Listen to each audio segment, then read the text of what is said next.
आपल्या डब्याला नाही, माझं नातू आहे दोन्ही, ह्यो एक आहे ह्यो एक आहे.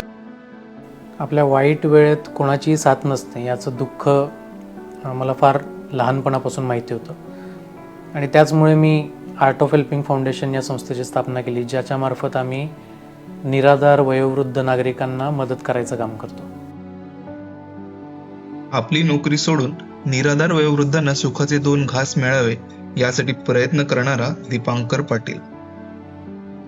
घरातील आर्थिक अडचणीमुळे होणारी ओढाताण दीपांकरने लहान वयातच अनुभवली होती. अशी वेळ अजून कोणावर येऊ नये यासाठी त्याने प्रयत्न सुरू केले. आपल्या पगारातील पैसे वापरून ज्यांना कुणाचाही आधार नाही अशा वयोवृद्धांना जेवण देण्यास त्याने सुरुवात केली.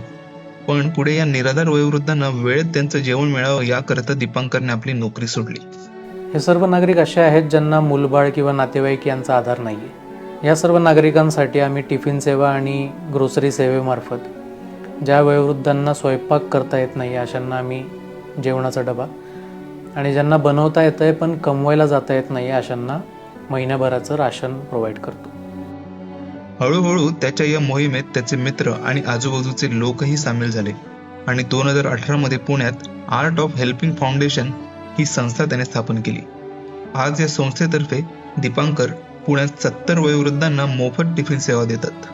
आत्ताच्या परिस्थितीला या सर्व वयोवृद्धांपैकी काही वयोवृद्ध अशा वयात आहेत जे स्वतःच्या हाताने खाऊसुद्धा शकत नाही. तर त्यांना एक अशा प्रॉपर फॅसिलिटीची गरज आहे जिथे त्यांची 24 तास काळजी घेतली जाईल. त्यांना डॉक्टरचं कन्सल्टेशन, त्यांचं स्वच्छता, त्यांचं जेवणाचं, सगळ्या गोष्टींची काळजी घेतली जाईल. या वयोवृद्धांना आपलं मानून त्यांच्या सुखासाठी दीपांकर सतत प्रयत्नशील असतो.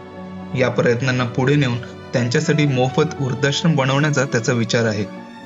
मी आणि माझी संपूर्ण टीम याच प्रयत्नात आहोत की ज्यांचं कोणी नाही आहे त्या सर्वांना आपुलकी, माया आणि प्रेम देणं. जरी त्यांचं रक्ताचं कोणी शिल्लक नसलं तरी माणुसकीच्या नात्याने आम्ही सर्व त्यांच्यासोबत आहोत. तुम्हाला देखील दीपांकरच्या या कामात मदत करायची असल्यास तुम्ही त्याच्याशी या नंबरवर संपर्क करू शकता.